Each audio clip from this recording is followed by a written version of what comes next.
Hello, it's Colette. Welcome to my channel. If you're new, and if you're an oldie goldie, welcome back. This is a wee bit different. On the lead up to Christmas, I want to read you a little Christmas story that I wrote last year.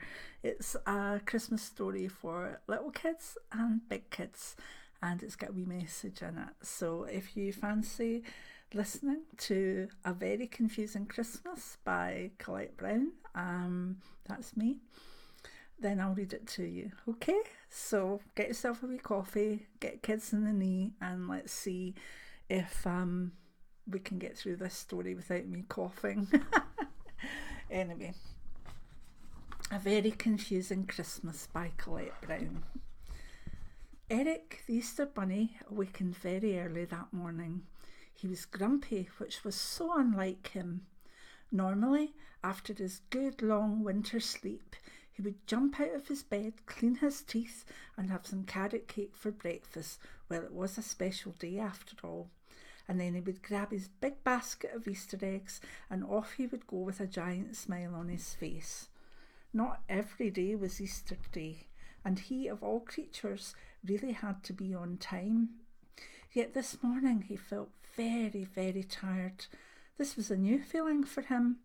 For as long as he could remember, he had wakened very early on Easter Sunday, while it was still dark, and had put on his magic boots and ran around the world delivering Easter eggs to all the boys and girls who were ready to celebrate Easter Day.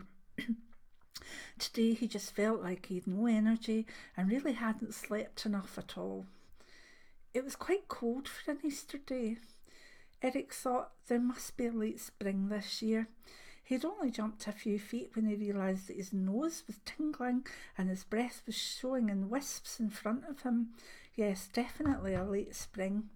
Those humans were obviously not looking after his Mother Earth, otherwise it simply wouldn't be so cold in April. A bad thought crossed his mind. Maybe the Earth would have been better off without all these messy humans. All they did was leave litter and clog up the rivers with plastic carrier bags. He clutched his natural willow basket to his chest, feeling very superior. Maybe he'd caught a cold before he'd gone into his lovely hibernation. It wouldn't have surprised him, as last summer had been so rainy and stormy, and people had complained that they never even had a summer at all. He wasn't far from Farmer Jock's cottage anyway, and that was always his first egg delivery. But what was this? The living room window was all lit up with lights on a big tree. He'd never seen the likes before.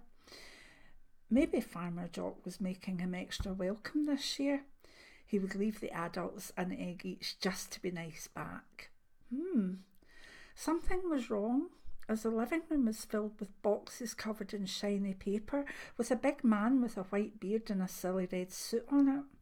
What was this all about? There was even a half-eaten biscuit on the table and an empty glass of milk. This couldn't be right. Where was his carrot? Goodness, it was on the floor, half-eaten too. Someone had got here first. Eric felt very angry. This was his special day. Eric left his Easter eggs right in front of all the shiny presents, and even left an extra one just because he could. Eric, the Easter Bunny, continued his wild race to deliver all his chocolate eggs before the sun came up. His basket felt heavy, and he was sure that he would fall right into his bed the moment the last egg had been delivered. He became more and more annoyed as each home he visited had more and more wrapped presents, big or small trees covered in red and gold baubles, and more half-eaten biscuits and empty milk glasses. Some homes even had dusty floors with hoof prints on them. What were these creatures that had stolen his thunder and hijacked his day? He would need to ask old Father Time once he had hopped back under the earth. It was hard to do his job that Easter Day, especially when he saw so many cards and posters all saying Merry Christmas and Santa stop here. Who was this Santa anyway? And why was his photo everywhere? Eric was sad that there was no welcome notices for him, and certainly no cards or photos. He also wondered where the daffodils were. All he could see were little white flowers. It was almost light when Eric hopped exhausted into his burrow. He was so tired, but he wasn't cold anymore. Although this Santa chap was pictured in snow, it had been quite a mild morning after all.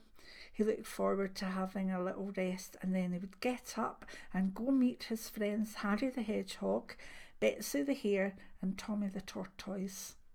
It was fun catching up with all the gossip after the long winter sleep. Eric closed his eyes. Maybe he would go back to sleep for just a little longer. Families all over the world wakened up to a very confusing Christmas. Not only had Santa Claus delivered his presents, the Easter Bunny had delivered Easter eggs as well. What was going on? This was very unusual, and it certainly was not right. People phoned the police to see why this had happened. People sat around the television eating Christmas pudding and Easter eggs and waited to hear what the Queen would say about it.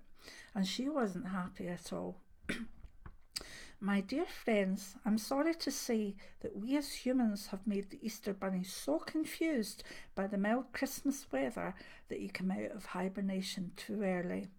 I know you'll be enjoying your Easter eggs, but this simply isn't right. Father Christmas is furious and has said he will no longer deliver at Christmas unless the seasons go back to normal. So today I order all of you to start being nicer to the earth, stop being wasteful and greedy. And from that day, the humans looked after the planet, and in years to come, Eric wakened at the right time, Easter, and Santa continued to fly with his reindeer on Christmas Day. Hope you liked that. I enjoyed writing it, and I think I might do more children's stories because I've got a grandchild coming soon. That was a wee whisper. I'm going to be a granny. Anyway, many blessings. Enjoy your Christmas. Bye now.